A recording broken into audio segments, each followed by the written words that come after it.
우리 주님은 여러분이 아시고 믿는 대로 우주의 창조자십니다. 우주를 소유하시고 계신 것입니다. 그러나 우리 죄를 구속하시기 위해서 이 땅 위에 오셔서 33년 동안 가난한 생활을 보내시고 마지막에 십자가에 죽으실 때에는 아무것도 가진 것이 없었습니다. 그래서 유산을 끼쳐줄 만한 아무것도 없었던 것입니다. 그런데 죽으시기 전날 밤에 갑자기 예수님께서 제자들에게 이러한 말씀을 했습니다. 내가 평안을 너희에게 끼쳐준다. 상속시켜준다. 그러므로 내가 너희에게 평안을 끼쳐주노니 너희들은 근심할 것도 없고 두려워할 것도 없다. 그런데 그 평안은 세상이 주는 평안함과는 다른 평안함이다. 내만이 가진, 내만이 끼쳐줄 수 있는 평안함을 너희에게 상속시켜준다, 끼쳐준다고 말씀을 하셨습니다. 끼쳐주는 재산을 보고 유산이라고 부릅니다. 그래서 오늘 예수 그리스도의 유산이라는 제목으로 여러분과 같이 생각하려고 합니다. 주석가 마티우 헨리라고 하는 분은 이 대목을 이렇게 재미있는 표현을 했습니다. 예수님께서 돌아가실 때 가지고 있는 소유를 다 청산하는데, 첫째는 당신이 입고 있는 옷 한 벌 가지고 계셨는데 그 옷 한 벌은 로마 군인들이 제비 뽑아서 가져가 버리고 말았다. 그 다음에 친척이라고는 어머니 한 분 계신데 그 몸을 빌려서 태어난 어머니가 계신데 어머니 한 분은 사랑하는 제자 요한에게 부탁을 해서 요한에게 의탁을 했다. 그 다음에는 몸 하나 있는 것은 우리 죄를 위해서 십자가 위에 바쳐버리고 말한 몸속에 들었던 영혼은 하나님 우리 아버지시여 내 영혼을 받으시옵소서, 내 영혼을 부탁드립니다. 그리고 하나님 앞에 영혼을 드려버려. 그리고 장차 자기 일을 맡아서 후계자로서 일할 제자들에게는 뭐 바깥에 있는 걸 시시한 것 상속할 것도 없지만은 그것조차 상속할 것이 아무것도 없을 때 사랑하는 제자들아, 너희에게는 내가 귀중한 것을 상속을 시켜주는데 내가 가지고 있는 내 가슴 속에 있는 하늘의 평강, 나의 평강, 하나님만이 가지고 계신 평강을 너에게 상속시켜 주셨다. 그렇게 매튜 헨리라고 하는 분이 재미있게 이 대목을 해석한 것을 우리가 볼 수가 있는 것입니다. 그러면 사랑하는 제자에게 끼쳐주시던 그 평안함이라고 하는 것은 얼마나 귀한 것이냐, 얼마나 값이 있는 것이냐는 걸 우리가 잠깐 성경을 통해서 생각해 보려고 하는 것입니다. 마태복음 11장 28절에 보니까 수고하고 무거운 짐진 인류들이여 다 내게로 오라. 내가 너를 쉬게 하리라. 그렇게 말씀을 했습니다. 모든 인생, 모든 인류들에게 한결같이 필요한 것이 평안인 것을 우리가 볼 수가 있는 것입니다. 그 다음에 요한복음 14장 7절에 보니까 나의 평안을 너에게 주노라. 나의 평안. 예수님만이 소유하신 평안이기 때문에 참으로 그 평안은 다른 데서 구할 수 없는 귀중하고 값비싼 평안인 것을 우리가 볼 수가 있습니다. 그 다음에는 로마서 14장 17절에 보니까 하늘나라가 뭐냐? 하늘나라가 뭐냐? 하늘나라는 세 가지로 구성이 되어 있는데, 하나님의 나라는 먹는 것이나 마시는 것이 아니라 성령의 역사, 성령을 힘입어서 의, 평강, 희락 세 가지가 있어야 하늘나라가 구성이 되는 것이다. 마치 사진기를 세우는 삼각과 같이 다리가 세 개가 있어야 사진기를 그 위에다 올려놓을 수 있는 것처럼 하나님의 나라는 의, 평강, 희락 세 가지가 있어야 구성이 됩니다. 그 중에서 하나라도 없으면 구성이 될 수가 없는 것이니, 참으로 그 중에 구성 요소 중에 하나가 평강이라고 하는 것이 있는 것을 우리가 볼 수 있습니다. 평강을 빼놓고 하나님의 나라는 있을 수가 없기 까닭에 평강이 얼마나 귀한 것이냐는 것을 우리가 볼 수 있습니다.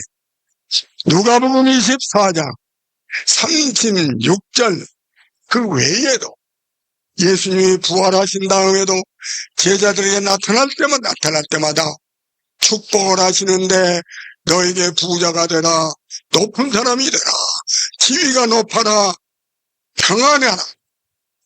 이 세상의 평강을 구하지 않고 너희에게 평안이 있을지어다.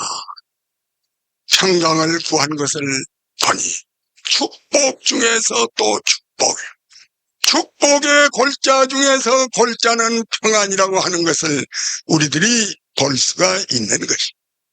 마지막으로 골로새 3장 15절을 보니까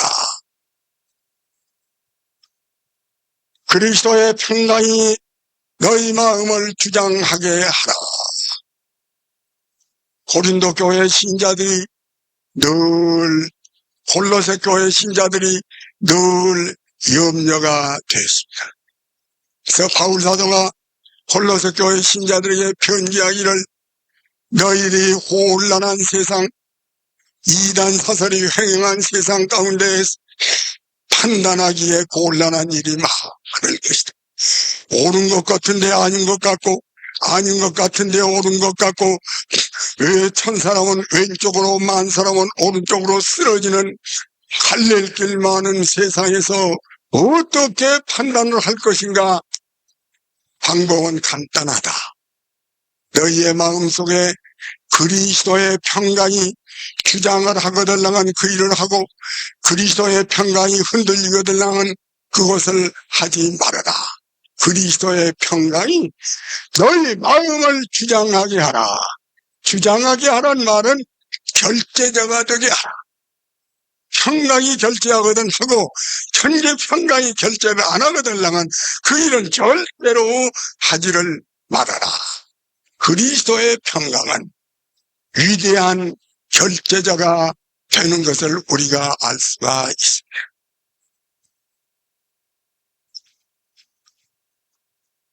우리가 세상에 있으면서 이성적으로 생각해보고 전후좌우의 모든 관계를 생각해볼 때 이것이 꼭 옳은데,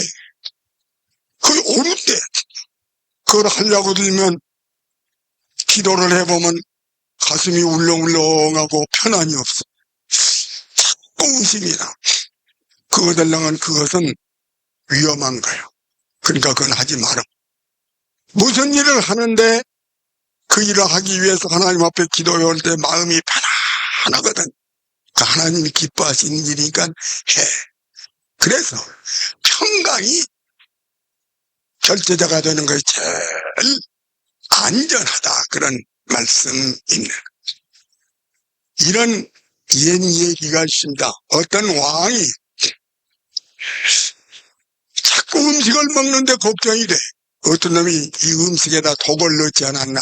그랬어. 그 왕이 독살당하는 경우가 많거든요.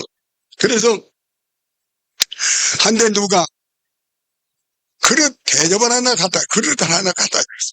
근데 이상하게 그 그릇은 독이 든 음식을 집어넣으면 그 그릇이 뜨르르 그러고 울려. 그래서 그놈 하나를 얻은 뒤로는 독살당할 필요가 없어. 물도 갖다 주면 거기다 쓱 넣어보고, 떠르르 하거든 버리고, 떠르르 안 하면 먹고, 수제비도 누가 갖다 줘서 넣어봐서 떨어라면 버리고 떨어라면 먹고, 그래서 독살당할 필요가 없는 접시가 생겼다는 것처럼 그리스도의 평강이라는 접시 속에다가 우리가 원하는 일을 판단하기 곤란한 사건을 넣어보면 그 접시가 흔들리는 것 같이 마음속이 울렁울렁하고 평안이 없고달랑한, 절대로 그거 하면 실패한다. 하지 말라 했으니 이렇게 편리할 그릇이 어디가 있습니까? 그렇기 때문에 이렇게 좋은, 이렇게 값비싼, 이렇게 고귀한 평안함을 너에게 주는 것이라고 말씀한 것을 우리가 음미할 수가 있는 것이. 두 번째로는 평안함이 그렇게 값비싸다고 하면 평안함은 여러 가지 종류가 없습니까? 평안함은 두 가지 종류가 있다. 종류를 그르뜨리지 말고 다른 종류의 평안함을 가져야 될 것이다. 요한복음 14장 27절에 보니까 내가 주는 평안함은 세상이 주는 평안함과는 다르다. 내가 주는 평안함이 하나가 있고 세상도 준다. 세상이 주는 평안함도 하나가 있으니 평안함은 두 가지가 있는 것이라 그러한 말씀. 어떠한 사람이 화방에를 갔어요. 그림집을 갔어요. 그래서 이 그림 저 그림 보는데 이쪽에 보니까 그림 하나가 좋은 그림이 그려져 있는데 가단 봄날 오늘같이 아주 춘풍화일 봄바람은 살랑살랑 불고 해는 쨍쨍 쪼이면서 평화스러운 따뜻한 날. 이건 호수가 있는데 이 호수는 거울과 같이 물결이 일어나지 않고 조용한 호수. 그 호수 주위에는 화초가 만발하고 호수 뒤에는 새파란 산림이 우거져 있는데, 숲풀이 우거져 있는데 그 숲풀 속에서는 쑥국새가 쑥국 쑥국 쑥국 쑥국 하면서 한가하게 노래를 부는 그런 광경.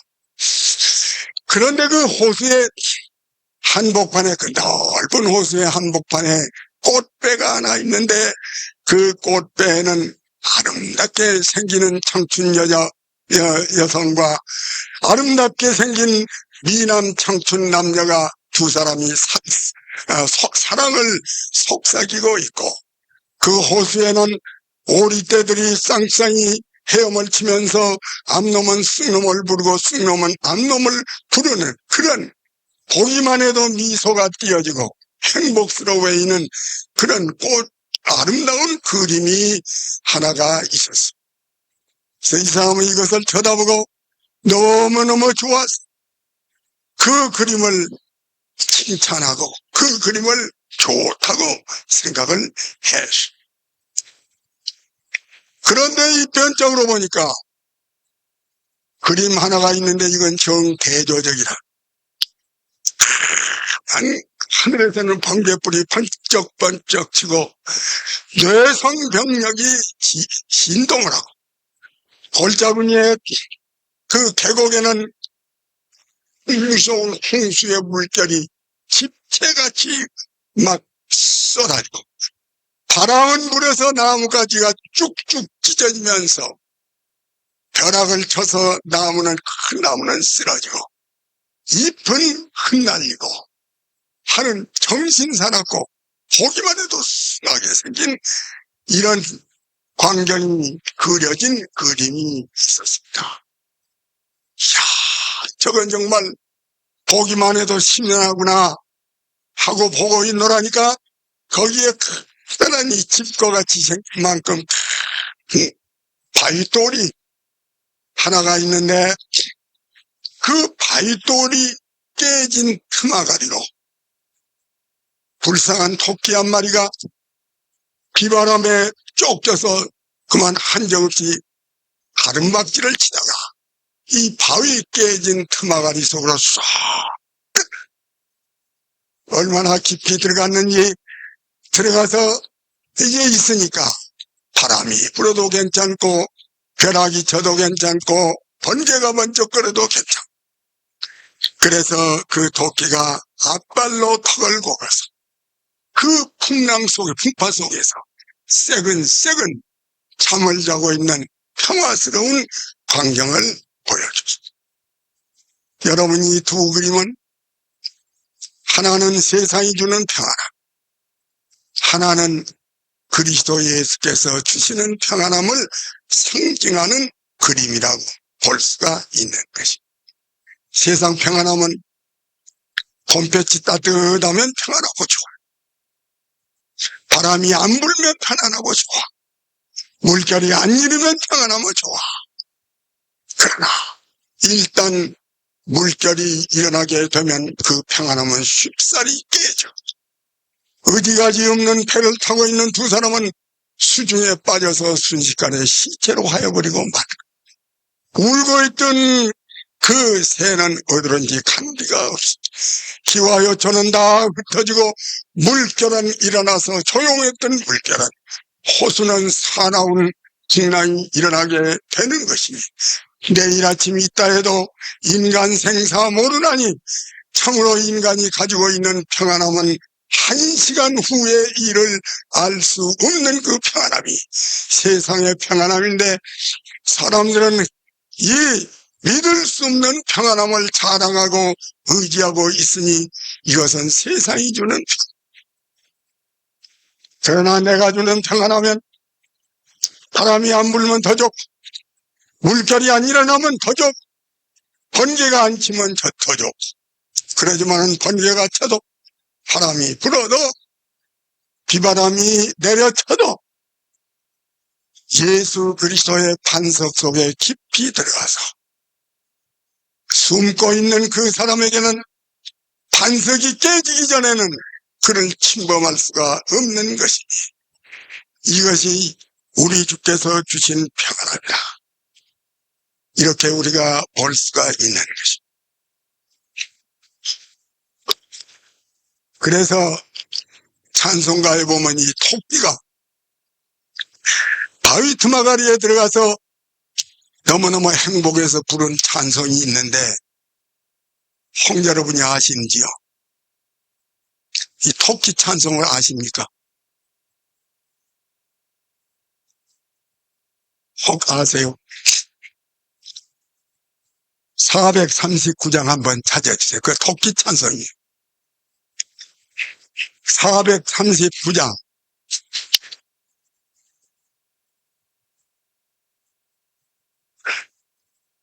이거 오르강 한번 쳐봐 주세요. 439장. 나갔어? 만세반석 열린 곳에 내가 숨어 있으니 원수마귀 손 못 대고 환난 풍파 없도다. 만세반석 열린 곳에 내가 편히 쉬리니 나의 원석 구주 예수 나를 숨겨주소서. 죄에 매여 죽을 인생 편히 쉬기 바라니 주의 가슴 넓은 품에 내가 찾아 안기네. 만세반석 열린 곳에 내가 편히 쉬리니 나의 번석 구주 예수 너를 숨겨주소서.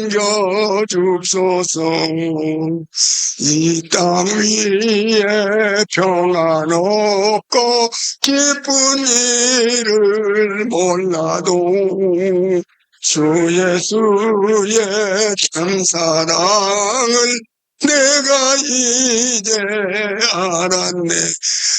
험한 풍파 지나도록 순풍으로 도우사 평화로운 피난처에 길이 살게 합소서. 만세 번석 열린 곳에 내가 편히 쉬리니 나의 번석 구주 예수 나를 숨겨주소서.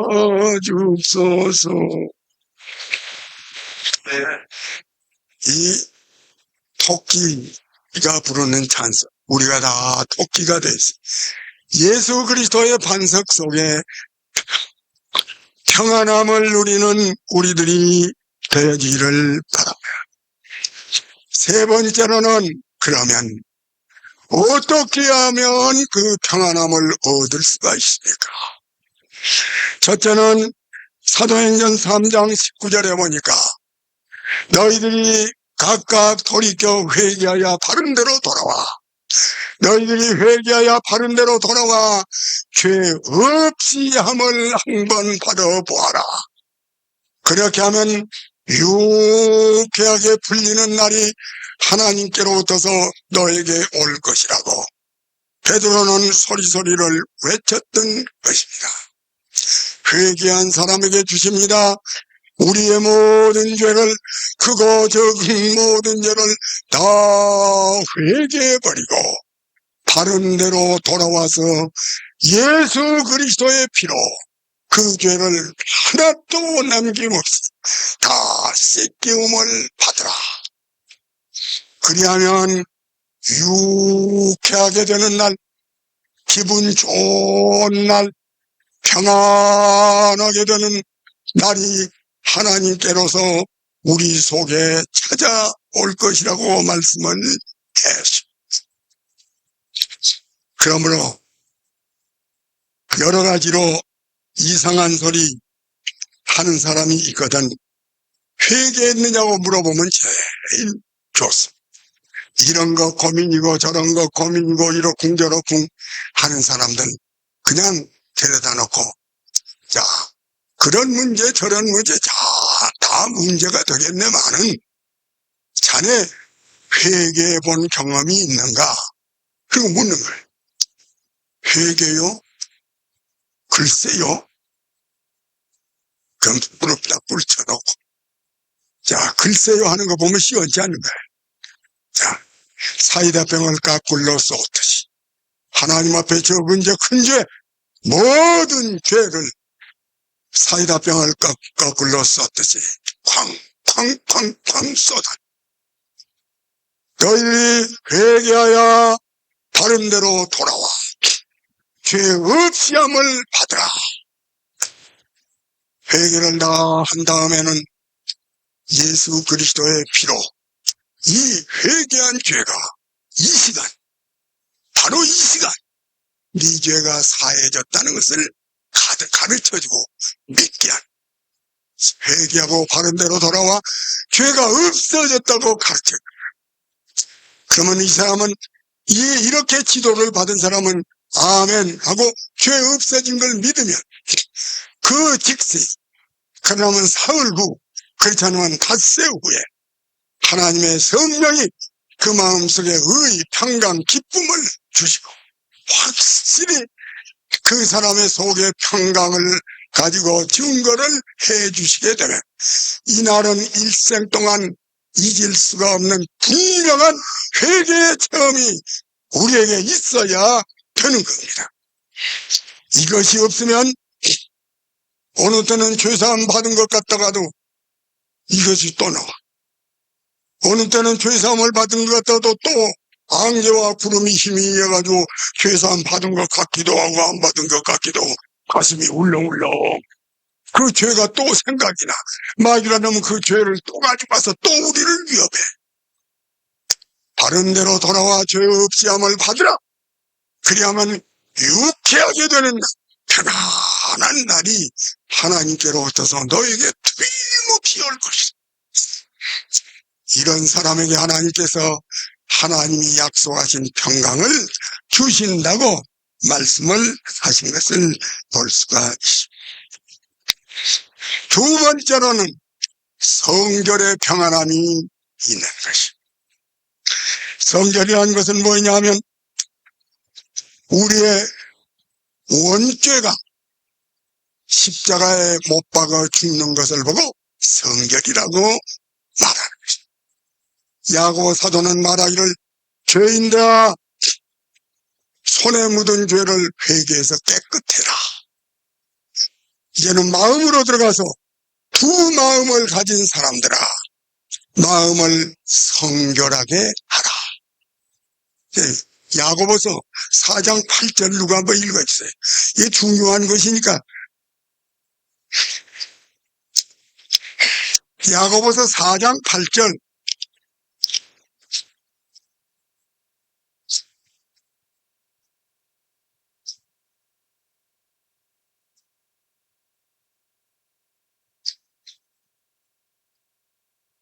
예. 죄인들아, 죄인. 이름이 달라요.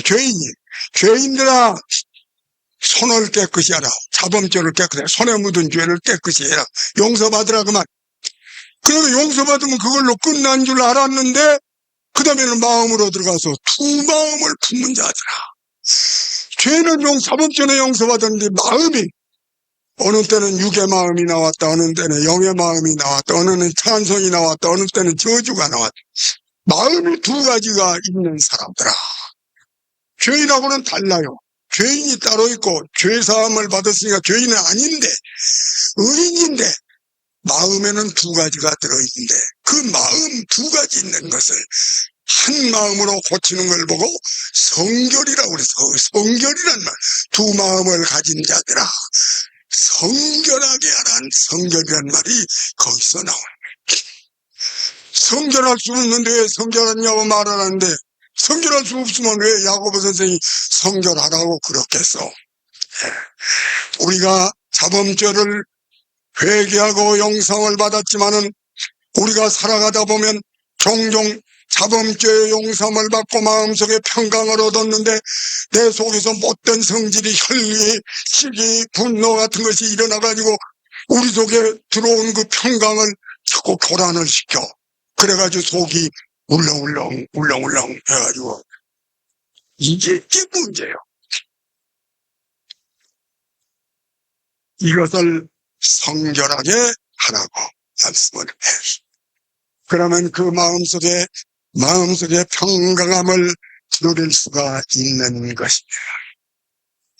동경에서 되어진 일인데 북해도에 어떤 제목회사 사장이 있었어요. 그 근방에는 삼림이 많아서 제목을 많이 산출돼. 제목회사 사장이 예수를 믿었어요. 그리고 하나님 앞에 죄를 다 회개하고 죄 씻음을 받고 평안함을 얻었어요. 그래서 어떻게나 좋든지 늘 찬송하고 지내는데 자 얼마 한 3년, 2년 이렇게 지내다 보니까 마음속에 울렁울렁한 것이 못된 육의 마음이 혈기가 일어나고 마음속에 욕심이 일어나고 마음속에 이상한 세력이 예수 믿는 그 나에게다가 자꾸 도전을 해오는 이상스러운 이질적인 세력이 속에서 활동하는. 그래서 고민이 돼서 제 2차 고민이 생긴 거예요. 그래서 북해도의 교회를 찾아다녀요. 선생님, 내가 예수 믿고 이렇게 좋고 이렇게 기쁘고 했는데 1년, 한 2년 지나게 되니까 이 기쁜 마음 옆에 못된 성질이 종종 일어나서 그만 이 성질을 꺾고 해서 자꾸 반역성이 일어나. 이걸 해결할 수가 없습니까? 그러니까 선생, 그것은 사람이 늙어 죽도록까지 있는 겁니다. 그러니까 인간은 일생 동안 꿍꿍 앓다가 죽는 거예요. 그래서 하나님의 뜻대로 행하려고 하는 마음과 하나님의 뜻대로 행하지 못하게 하는 마음이 둘이 싸운 가운데에서 이렇게 꽁꽁대다가 죽는 것이 인생이요. 그래, 그러니까 예수님의 십자가가 아무리 좋아도 그 속에서 이질적인 것을 고칠 수가 없어서 그냥 꽁꽁대는 것은 고칠 수가 없는 겁니까? 그렇습니다. 그래서 국회도를 다 돌아 없으니까 그 다음에는 자기 비서를 동경으로 보내. 동경으로 가거라. 가서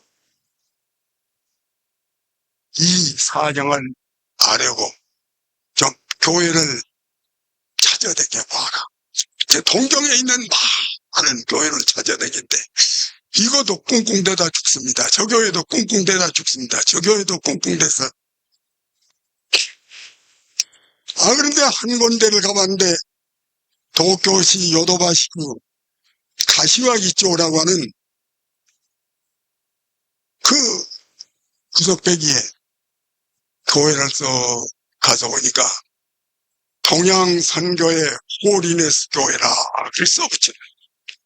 그 속에 쏙 들어가서 나는 제목회사 북해도의 제목회사 비서인데 우리 사장이 예수를 믿고 저범죄에서 용서받고 기쁨이 넘쳤는데 얼마 후에 자꾸 속에서 이질적인 세력 때문에 고민하는데 이걸 고칠 수가 없습니까? 그 요도바시 교회 목사님이 그거 우리 전문이요. 동대문 내가 보니까 심해열 치질 전문이라 의사도 치질만 고친 사람이 있다는 아무나 치질 고치는 게 아닌가 봐요. 자, 그래서 우리가 그 전문이니까 빨리 일로 보내십시오. 그래서 우리답게 궤도로 올라가서 보낸 거예요. 그래서 그러고 보니까 보시오.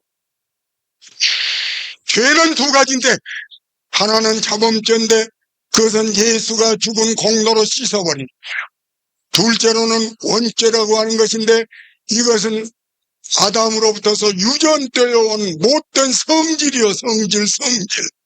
그것은 피로 씻는 것이 아니라 십자가에 못 박혀서 꽝꽝 못 박여서 죽어버려야 돼. 로마서 한 데를 보면 3장, 4장, 5장까지는 자범죄에서 용서함을 받는 것이 기록이 되어 있고 6장, 7장, 8장에는 원죄를 죽여버린다는 십자가를 두 면으로 적용하는데 예수가 죽은 십자가, 원죄를 죽이는, 나를 죽이는 십자가가 두 방면이 있다고 하는 걸 보여주면서 당신은 예수가 죽은 십자가로 죄사함을 받았지만은 당신 속에 있는 걸 십자가에다 못 박아서 죽여야 됩니다. 무릎을 꿇고서 하나님이요, 예수가 죽은 십자가는 내가 알지만은 나를 죽이는 십자가는 미처 몰랐습니다. 자기를 십자가에다 붙이고 예수 그리스도와 함께 자기를 꽁꽁 십자가에다 못 박아 죽여버리는 이 은혜를 받았습니다.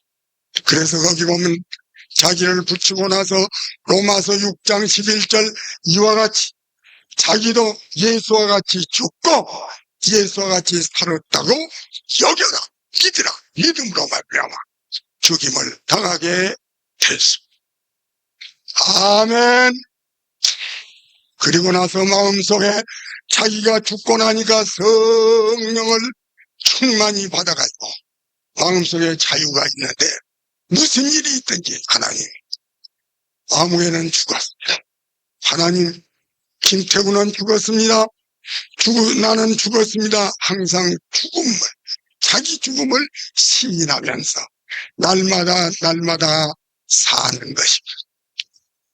고린도전서 15장 31절을 한번 읽어주세요.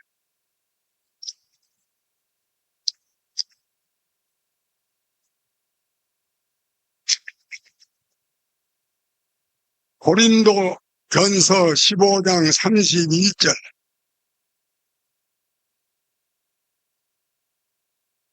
내가 그리스도 예수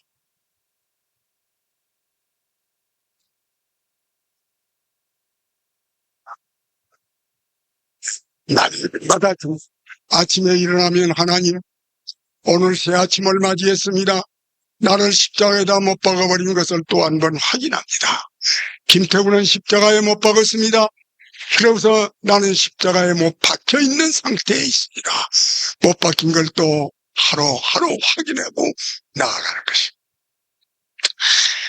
여마 이것은 혹 배당이 될까 봐서 말하기가 곤란합니다만, 제가 전도사로 있을 때 어떤 장로교회 목사 사모님을 만났어요. 제가 잘 아는 사람입니다. 목사님이 상처를 하시고 자녀들이 여러 어린 자녀들이 있는데 재혼을 했어요.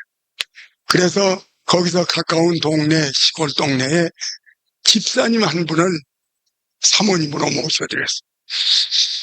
그런데 지금 생각해봐도 그 사모님의 성격하고 목사님의 성격은 전혀 달라.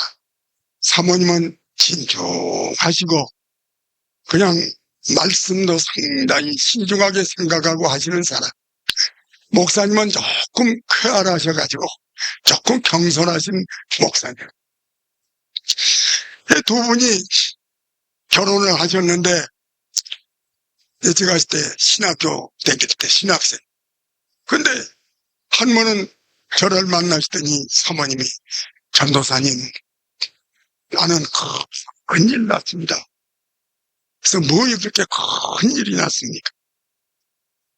홍연한 거 재혼을 하지 말 걸 갖다가 재혼을 해가지고 보니까 목사님, 나는 목사면 천사인 줄 알았지 뭡니까? 목사가 천사가 아닌데 왜 천사로 알아? 그런데 세상에, 이거 미안한 말이지만 우리 목사님 까불고 경솔하고 안 할 말 함부로 하고, 아이고 영 맞아야 살지요. 그래가지고 벌써 구라파 전장이 몇 번 일어난 모양. 목사님, 전도사님, 내 머리 좀 보세요. 부스럼이 쏙쏙 나 화병이 나가지고 부스럼. 그러니 요새는 기도도 안 나오고 그만두자니 난 부끄럽고 살자니 살 수는 없고 이거 어떻게 했으면 좋대. 그래서 그 사모님 이름이 조엄녀예요. 조씨인데 조엄녀. 사모님, 십자가가 두 가지 있는 걸 아십니까? 예수가 죽은 십자가와 내가 죽는 십자가, 두 가지가 있는데 사모님은 예수가 죽는 십자가만 믿었지요. 예수가 죽는 십자가 외에 그런 소리는 처음 들었습니다. 예수는 우리 죄를 없애하기 위해서 대신으로 예수가 죽었는데, 두 번째는 조엄녀가 죽어야 돼. 조엄녀가 죽어야 돼. 갈라디아서 2장 20절에 보면 내가, 예수가 죽었다고 안 했어. 내가 그리스도와 함께, 예수가 죽은 그입니다. 함께 십자가에 못 박혔나니, 내가 십자가에다 못 박혔나니. 이제는 내가 산 것이 아니고 그리스도가 내 속에 들어와서 산다. 자기가 죽고 그리스도가 자기 안에 들어와서 사는 이런 은혜를 받아야, 조엄녀가 죽어버리고 예수가 조엄녀 대신 조엄녀를 주장해서 사시는 이 은혜를 받으면 해결이 나. 그러니까 그 소리 처음 들었습니다. 왜? 자기가 죽는 십자가를 안 가르쳐주는. 그래서 어떻게 하답니까? 조엄녀가 죽으렵니까? 살아가지고 만난 이렇게 땡돌거리고 댕길 겁니까? 죽겠습니다. 거룩한 제단 위에 나의 몸과 마음과 선악간의 모든 것 기쁨 바쳤습니다. 십자가 위에서 다 자기를 바치. 나 따라서 기도하시오. 하나님 아버지, 예수만 죽이고 그 공로로 우리가 용서함과 은혜만 받을 뿐 아니라 예수가 죽은 십자가에 이 시간 조음례를 갖다 드립니다. 나의 주권을 드립니다. 나의 고집을 드립니다. 나의 명예를 드립니다. 나의 자존심을 드립니다. 나의 재산을 드립니다. 나의 생명을 드립니다. 하나님 앞에 전부를 드리고 로마서 6장 11절에 있는 것 같이 이와 같이 예수와 같이 나는 죽었다고 믿고 예수와 같이 살았다고 믿는 겁니다. 그게 믿습니다. 그는 하나님 앞에 다 드렸어. 그리고 예수와 같이 이 시간에 조음녀가 죽고 예수와 같이 살아났다고 믿었습니다. 그리고 일어나서 조음녀씨 죽은 줄 압니까? 예, 언제? 이 시간에 누구하고 같이 십자가에 예수와 같이 십자가에 죽은 줄을 믿습니다. 그리고서는 일어났어. 이것을 날마다 확인해야 됩니다. 고린도전서 15장 30절에 있는 것, 31절에 있는 것 같이 오늘도 아침에 일어나면 꼭 그거 하라고. 조음예시 하나님 아버지, 새날이 밝았습니다. 조음녀는 십자가에 못 박혀서 있습니다. 있는 걸 다시 확인하고 내일이면 내일 확인하라고 일러 주었습니다. 내가 신학교 다닐 때니까 얼마나 오래됐습니까? 그런 뒤로 얼마나 달라졌는지 자기가 죽고 나니까, 그리고 예수가 자기 대신 들어와서 계시니까 눈은 조음녀 눈으로 보지만은 마음은 예수의 마음으로 보니까, 자, 다 같이 해봅시다. 사랑은 허다한 허물을 무엇하니라? 가려우니라. 남편을 예수의 심정으로 봐서 보니까 반입에 있는. 자, 우리 목사님은 되게 까분 사람이 솔직하지요. 우리 목사님은 솔직해서 좋고, 우리 목사님은 담백해서 좋고, 우리 목사님은 겸손해서 좋고, 노인한테 가면 노인, 어린아이 같으면 가면 어린아이 친구가 되어줬어. 어떻게 담백한지. 그 남편을 보니까 어떻게 존경이 간지.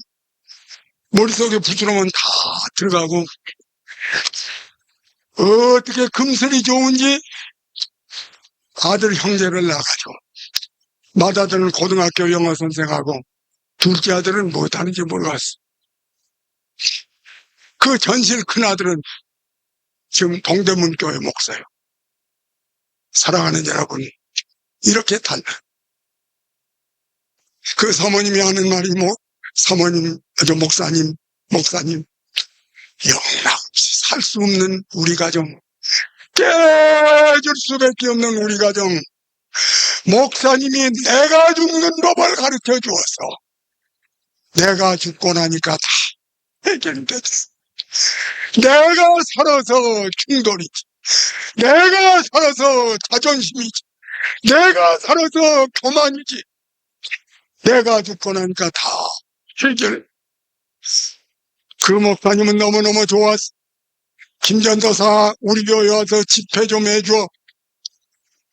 내 건데 집회를 갖고 사모님이 자기가 죽어놓고 주님이 자수에 주장하니까 영안이 열려서 얼마나 좋은 사모님이 되시는지, 신자를 은혜받고 꿍꿍대고 하면 사모님한테 카운셀링을 하러 와. 사모님 앞에 이러하고 예, 그 두려워하지 말고 그대로 믿고 가시오. 예, 이렇게 하시오.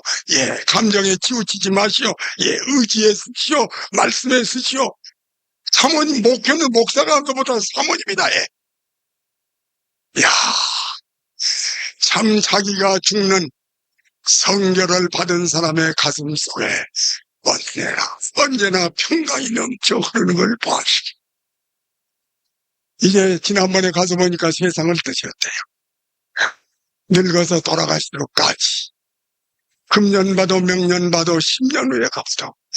목사님, 지금도 나는 그것을 계속합니다. 뭘요? 아침에 일어나거든 하나님이요. 조음녀는 죽었습니다. 오늘 새 아침을 만났습니다. 내가 십자가에 못 박혀 있는 것을 확인합니다. 오늘 하루도 못 박힌 상태에서 살게 해 주옵소서. 되로 살아나지 말게 해 주옵소서.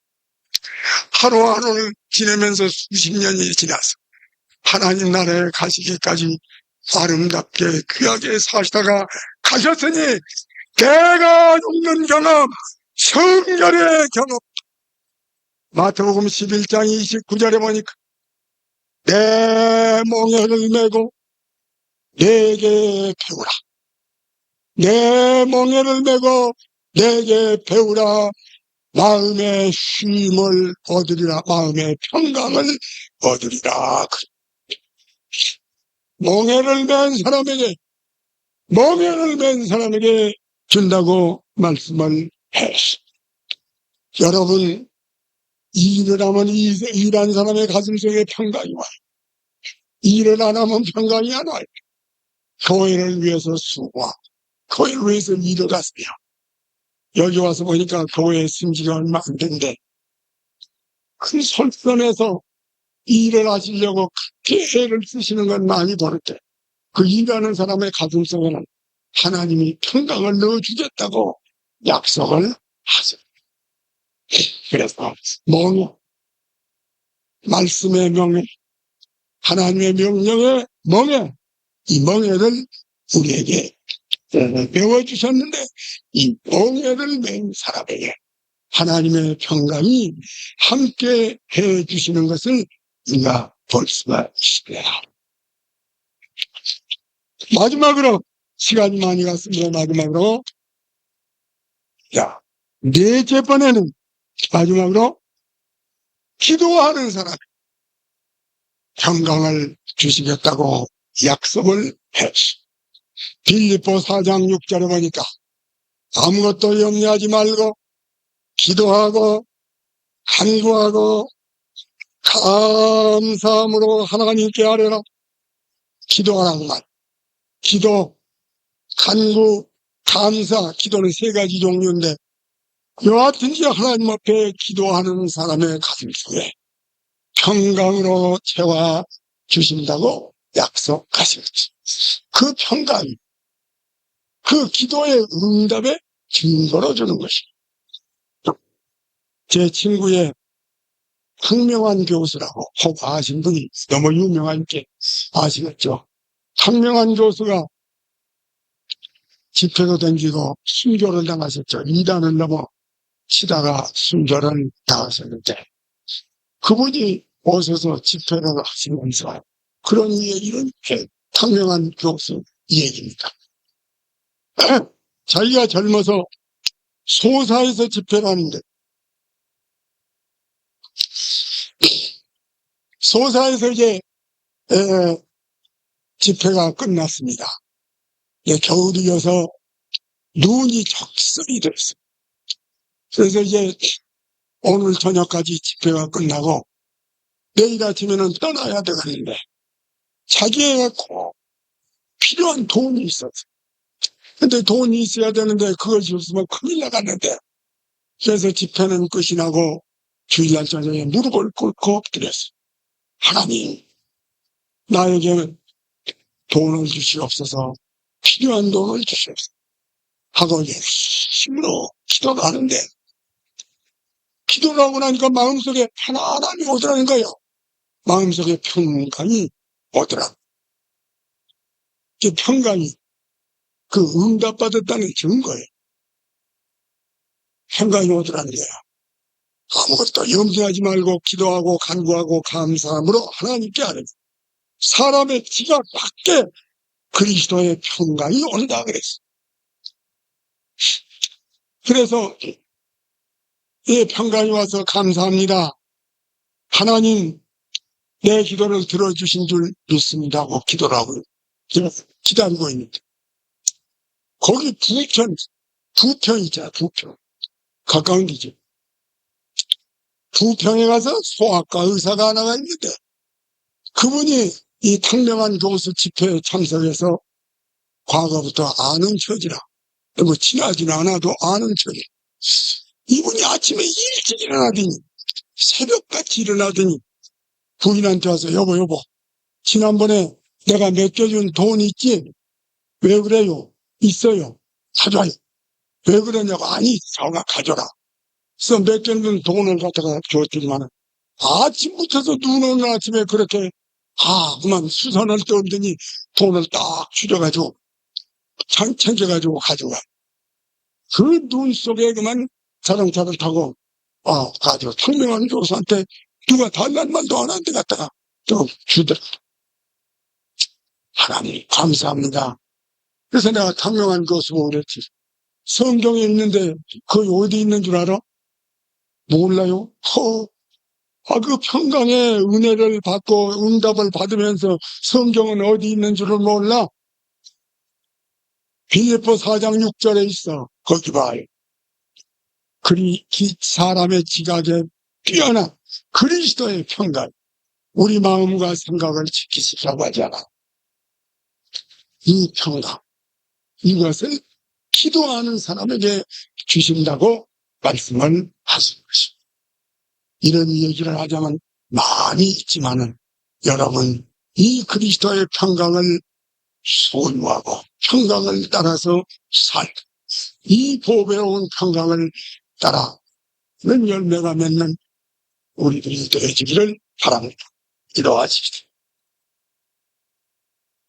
사랑하신 아버지 하나님, 마지막 대피식 날 저녁에 우리 주님이 제자들에게 끼쳐주신 참으로 귀하고 귀한 유산을 오늘 우리들이 상고하게 하여 주심을 감사합니다. 아버지 하나님, 기독교의 종교는 이론적인 종교에 그치는 것이 아니라 구체적인 종교입니다. 하나님이시여 참으로 이 평강을 소유하여 우리 생활 가운데 적용해서 하나님 앞에 열매를 맺고 영광 돌리는 저희들 되게 하여 주시옵소서. 예수님 이름으로 기도하옵나이다. 아멘.